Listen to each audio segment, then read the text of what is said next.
Um, fellas, NBA preseason. Mm. It's been all in popping. Have y'all been able to catch any games lately? Yeah, sure. Absolutely, that's what we do.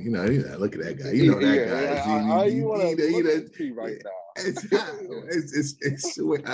Yes, Mo. Yes, a lot of them. I enjoy our medium, which is mainly the NBA and all NBA around it. So yeah, I saw quite a bit. I'm locked in with the Rooks. New places. Go ahead. Let me ask you this. Go ahead. Any teams out there that you've seen that kind of give you a little pause as far as, hey, they're not meeting what you thought you would see at this time?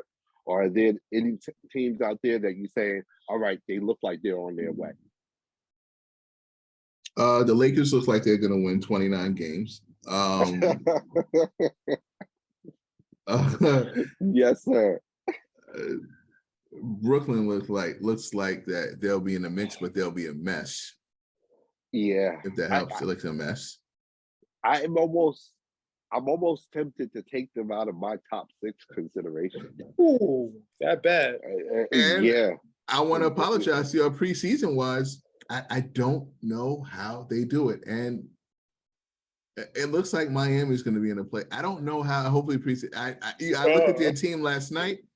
They were more unidentifiable last night than they were the whole last year. I still don't know how they pick up these players. They're like San Antonio East. Yeah, that's basically what they are. It's the system, and they don't need, good thing? And I think honestly put them a little bit ahead of San Antonio in the sense that they don't need a bona fide star to give you playoff contention. They don't have one. You're right, though. And you know what I mean? They don't have to. They don't need a superstar. No, Jimmy Butler is a star. I give him that. But he's not a superstar. He's not a Tim Duncan. He's not a Kawhi Leonard. And San Antonio has shown that, hey, they need that type of caliber of player, even with their system being as good as it is. They need that caliber of player to be successful. I think Miami is showing you, hey, we can be successful with star players. Plug them here. No. Depending on how you measure success. Depends how you measure success. Because they ain't winning no championship. They haven't won no championship. No, P, they should not be in the playoffs. I think that's the difference. Duncan, Jimmy Butler, there's a difference. You know what I mean? They're successful, but getting to the finals is not winning the championship. Totally agree. But, Miami has Duncan. Right. Yeah. Wow. I don't know how they contend. No. Again, I agree with you. But they're a playoff team, or they might win the East. How? It's plug, play it here, there, anywhere. I don't know how they can contend. That system is just, for what it's worth. All right, San Antonio wins championships. I'll give you that, P. But Miami wins the East. Miami's competitive. That should not be. That system, it's a lot to be said for. They're a really bad team. But it's the system. Talent-wise, I think they're at best a second-round team, to be honest with you. And that might be more than you think of them, but I think they're But they definitely do maximize their players. Who's their two guard? Is Tyler Hero starting? Jimmy Buckets had 3, and there's Jimmy Buckets, and then point guard's Lowry. So who's their 3? I don't know. They're 4? I'm waiting for you to get the 5 so I can say Bam's their 5. Who's their 3 and their 4? Jimmy Butler's their 3 and their 4. If he's asking their 4 right now, I'll tell you Donis Haslam, and I know he's not their 4. And that's my biggest gripe with Miami. Why is Donis Haslam still on the roster? In the same way, what's this guy's name? Iguodala is. He's the bridge. He's a mentor. He's even worse than Iguodala because he never gets on the court, yo. Yeah, I think he hasn't been on the court in the last 5 years. Mr. Miami from college to high school to give him an assistant coach job. Yeah, let him be an assistant coach. No, that's what he is. He's a coach. No disrespect, but that's what he is. He's an assistant coach with a roster spot. Give him that title and paycheck and free up a roster spot. For who though? Like, I mean, really? But their roster spot from 12 to 1 is bad. So what does it matter? From what we're talking about, it's working just fine. Yeah. So I mean, it's not like you're bringing on Giannis. I mean, you're bringing on. It's so bad. I don't know. Sprague. It's weird names that they have as their players in their local products, international products. Hats off to Pat Riley. And you got to have Eric Spoelstra in your top 3 or 4 coaches of all time to do this. Yo, you're so disrespectful. Oh, you have to. No, in all fairness, he has shown he can coach talent, and he could coach some not as much talented teams either. So he is a good coach. Yeah, he is. I would say maybe even great. Yeah. No argument here. No argument here. He could win either way. Give him a whole bunch of talent. He can make it work. Give him not as much talent. Or none. He can make it work. Yeah. So so Miami, last one. Lakers. Let me ask you this.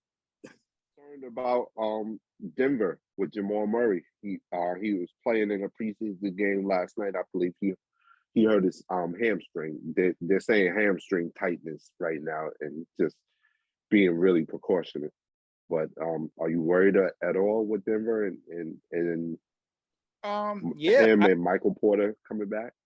Definitely. I'm worried about both of those guys' health. I think they're a potential NBA final team if healthy. So I would be precautious with Murray and Porter. I would be very careful because I think they're under the radar, but I think it wouldn't surprise me if they made the NBA finals. It's a star-driven league. You want the best on the court. Yeah. I mean, pretty much that sums it all up for that. Yeah, especially if the punch heard around the world from Draymond. Denver shot now. Well, I was talking about preseason games. The G League has started their season up, the preseason, I believe. Ignite. G League Ignite played. I forgot the name of the team. Some guy on it. I never heard of the guy. Some guy on it. They tell me he's all right. Where was Ralph Sampson in France like 18 years ago? Whoa. Slow down. All right. And people, what we're talking about are the top 2 potential draft picks for next NBA draft. And that would be Victor Wembanyama and Scoot Henderson. Now I hear the Ralph Sampson comparisons, and I know that I didn't get a chance to see a lot of Ralph Sampson. But when was he ever this good? When he was the number 1 pick. Well, the 3 times he won Player of the Year in college. I mean, he could shoot the 3. He did. Oh, I know. I'm saying you're saying when good in special. Victor, showing the same talents as Victor. Yeah, like showing the same talent as Victor. I've never seen that, Ralph. No. Victor, I think Victor probably has more range because Ralph, at the end of the day, Ralph Simpson played in the 80s, so he's not shooting as many threes. But besides that, I think they're very similar. Oh, nice. I got Victor as the best player possibly to ever play basketball. That's what I have him at. You have him as Ralph. I think he'd be the best player ever. The late, great Bill Russell said if Ralph Sampson could stay healthy, he could be one of the all-time greats. Yeah. I mean, so I know he only had 4 years, but those 4 years were 20 and 10 in a finals appearance. And he beat Magic and Kareem in 5 games. Definitely. Absolutely. Ralph Sampson, he was pretty good. Oh, I don't want to want it to appear that, hey, I'm trying to trash Ralph Sampson. I know he was a great player. But my thing is, Ralph Sampson as a player, when I look at the highlights that I've looked at, doesn't look like Victor Wembanyama. Well, Ralph Sampson looks stronger in the post and actually goes down in the post and stuff like that. You know what I mean? Whereas Wembanyama looks like KD, taller KD. Well, you know what I mean? We do agree Ralph Sampson wasn't a great player, right? His career was cut short. No. He could have been a great player. There we go. That's what I want to go. But when I'm making this comparison, I'm making it on basically height. Right. Like Sampson was like 7'3", 7'4". Right. Like Patrick Ewing is looking up to Ralph Sampson. Correct. Literally. Correct. Gotcha. Star game MVP. I was watching how like Isaiah Thomas was like, the All-Star game was in Indianapolis. I won a championship in Indiana. Bird is from Indiana. It wasn't fair to have Magic and Ralph Sampson on the same team at All-Star game. A 6'9" point guard, 7'4", damn near small forward. Like, you know what I mean? So it's more of like, the skill set and the height. I hope Victor has a better career than Ralph Sampson. That means he's healthy. But I do think they have a very similar skill set. I think, thank God for us, we were born in '76, so as I was able to catch some Ralph Sampson.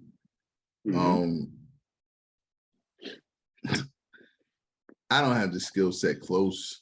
I don't. I think what evolution with VW is what I've seen, and for me right now, it's a lot of height.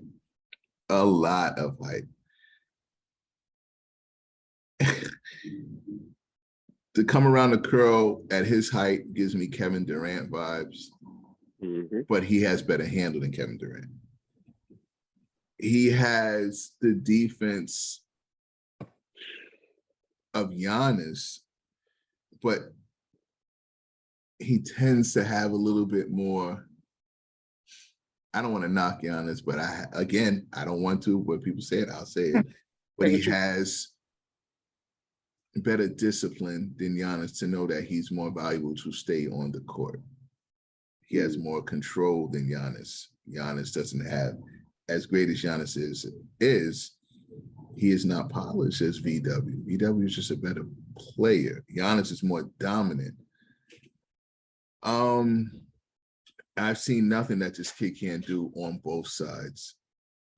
And I haven't seen anyone live up to the hype that I put on people since it took Kobe a while, but since LeBron out the gate. And that's the only person that I can say. People say you wouldn't, Magic, what Magic did, his version of Magic for his career. You can only wish to have a career like Magic Johnson. But I would take him over Magic, young Magic, dominant.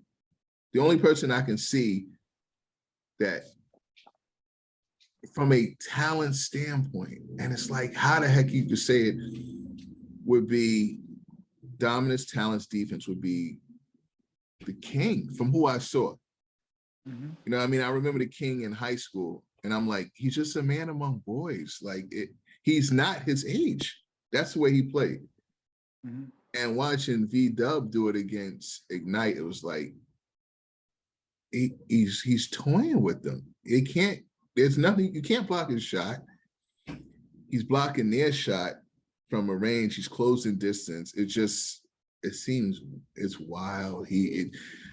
I can't talk enough of him. You know what I mean? So I'm hoping he stays healthy. I feel like he could be the greatest player that I saw in my lifetime. And I'm blessed to saw those 2 games which I saw of him. I was in awe. And to me, it diminished Scoot. And at any other year, Scoot would be 1. And when I was looking at Scoot, he was giving me Tyreek Evans vibes. Personally, I was like, yeah. I didn't get anything great from him. I saw Scoot year after year after year. And if that's the number 1 pick for this year, if that would be the case.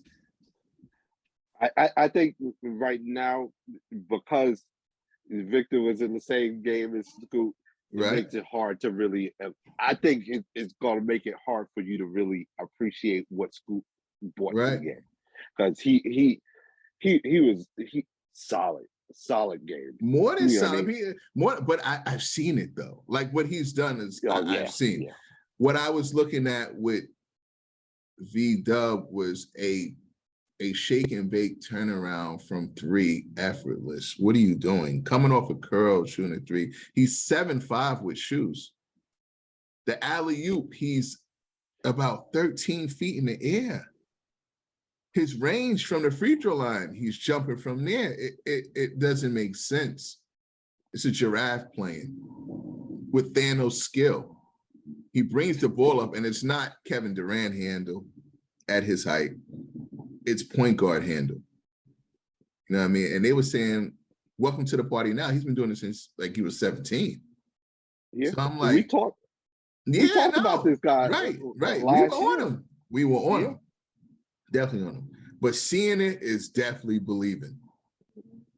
And he is, I can't speak that much more. I think as much as I'm in awe of him and can't wait to see him play, like you haven't heard teams talk about,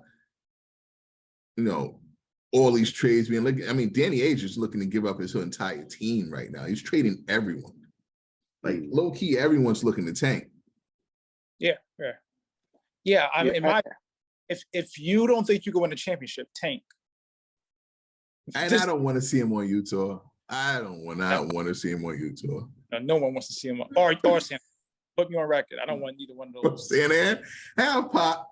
I want him. Yeah, I agree with you. I want him to be unlocked. I couldn't agree more. I want him with a coach and a system which will unlock him. And Utah and San An would not be my choices.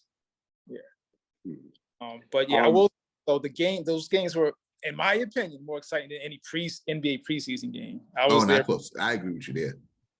Just to see something new. Of course, I'm there when the regular season starts in the NBA. Love it, but this was like, this was cool to see the two top prospects go head to head. And and Scoot, I think Scoot's a good player, but we've seen it before. Mm-hmm. Victor, this is once every.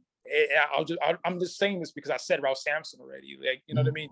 Maybe once every 30 years. He's generational. He's actually literally once in a generation type of draft pick. Take Scoot out and put Victor Oladipo there. And Oladipo's doing 360. He's doing right there. You're like, I want Oladipo. Yeah, I think Scoot's going to be a good player, possibly an all-star player. But when we talk about Vic, we're talking way beyond that, potentially. Yeah, well. I think Vic is showing the evolution of the game as far as, all positions being skilled at all things.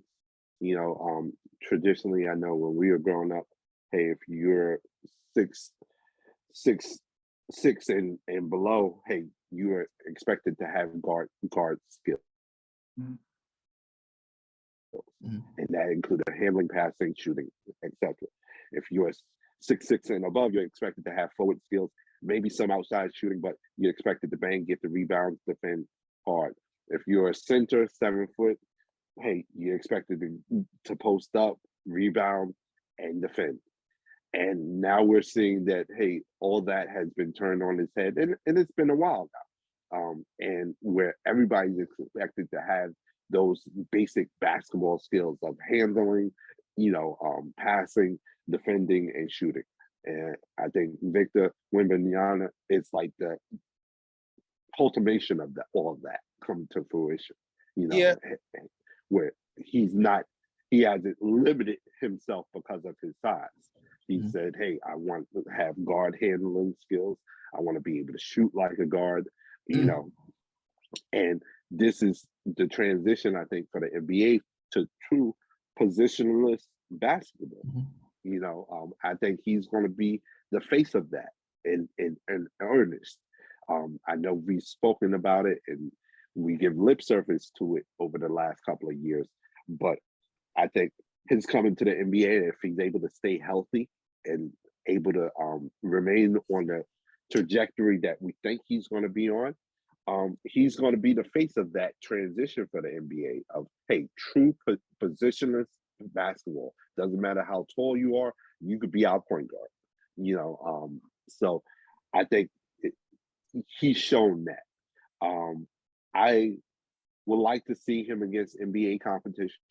To Hill's point, I think that him playing against Ignite, it felt like he was playing against a high school team, or a junior high school team, and he's a senior in college. It just didn't feel, like I got. But you have to remember, 7'5" is 7'5" though. Yeah, he's 7'5", and he's playing against people his age. Like, you know what I mean? Like, I know you want to see him play, he can't. You know what I mean?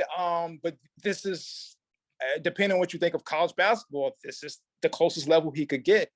So, but and P, I don't say that to disparage him. Like, I think honestly, if he's able to play against NBA talent, NBA physicality, and people that are taller, bigger, he's gonna perform better. Because I felt like, hey, even when you're watching him versus Ignite, I know we were talking about this off air, like, hey, some of the screens that he was doing, it felt like they were going in between his legs and just flowing past him. Whereas, hey, in the NBA, you know what?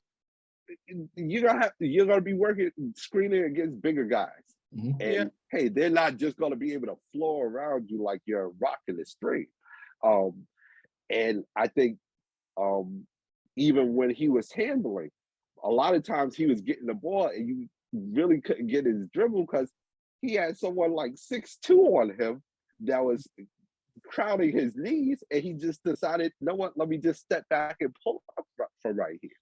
Whereas, hey, if he has Luka Doncic on him, you know what, he might give him a crossover. You know what I mean? And show a little bit more of those skill sets that he obviously has. I just think that it'll present a better picture, if that makes any sense. No, I think we can agree with the talent, but yeah, I feel like we've seen this coming. It just took a while. Like we've seen with Kevin Garnett, but it was more like the mid-range game that really stepped. Defensively, and then the evolution, Kevin Dirk to the 3-point line, right? And Embiid and Joker, but I think Magic was playing positions basketball. You know what I mean? I think there's certain plays that were playing it. Even Scottie Pippen, like he pretty much created, the point forward position. But I just think more and more players are adapting to it now. You know what I mean? Like I feel it's been around, but I just think it's definitely, if you're 7 feet tall, I'm not just going to work only exclusively on my post game. Penny Hardaway plays center. You know what I mean? You have to think about things of that nature. Memphis State, yeah. So I think the defense. Yeah, and I think the defense is really what takes beyond to another level. Like the offense is, is what it is. It's crazy. But being that shot blocker, I look at like KD, who's a good defender. I don't think he's a great defender. Pretty decent shot blocker. But when Victor has the chance to be like one of the best shot blockers in the NBA once he gets there. Put in perspective, Scoot is the number one pick if he's not here, correct? If Victor's not here? Yeah. Scoot's the number one pick, right? Because honestly, when I saw Scoot, like Chris CP3 2.0. Okay, and we've seen that, and we see what that gets you, and that's with more bounce. Hey, a better jump shot, better range. Like, hey, consistent 3-point range. Whereas Chris Paul is a little bit inconsistent from 3-pointers. I think Scoot would be a little bit more consistent. And like I said, he's a floor general. I think he was averaging, I think the 2 games, double digit assists. Definitely. So y'all like Scoot? Y'all like with Scoot? Yeah, definitely. Any other draft class, like you said, he'd be probably number 1. Yeah. I think Victor messes it up for everybody in the sense that you could probably go back. Honestly, if you're being really honest with yourself, name a draft class where Victor wouldn't be number 1. Because I was about to say 85 or 86 with Jordan in them, but even with that, I think I pick him over Jordan. I mean, Wilt, Shaq, Jordan, absolutely. You know, yeah, Wilt, Shaq, Jordan, LeBron. I mean, to put it in perspective, all right, we'll discuss Scoot down the road. I'm stuck on Tyreke Evans with Scoot. I wouldn't take him number one at all. I wouldn't go near that guy. Period. I think he's gonna.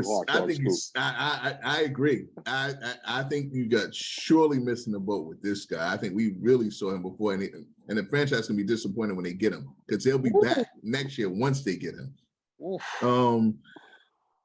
V-Dub, to put it in perspective, I think Jalen put it the best. He was trying to get a name for him, and Jalen called him the blank check. It's projected once he puts his name on said franchise paper, that franchise immediately is worth $500 million extra than they're worth right then and there. He puts his name on the contract. I can believe that. I've never heard anything like that anywhere. You know what I mean? Like it took Ronaldo his career and then later for him to get this type of and make franchises worth this amount of money. And it takes a slew of players really to make the Red Sox, the Yankees, the Lakers. $500 million as soon as he puts his name down on any franchise that they have put up like that. But I'm not surprised because basically what we're telling the world is, all right, look at KD, add 4 inches, handle, and he's a willing, committed defender. Go. Steph said he's creative player. He's creative player. That's what he is. He's creative player. and because that's basically what you're telling the world. Like, hey, all right, whatever you think of KD, all right, take that jump shooting ability, add 4 inches, better handle, and he's better at defense and more committed to defense. That's Victor.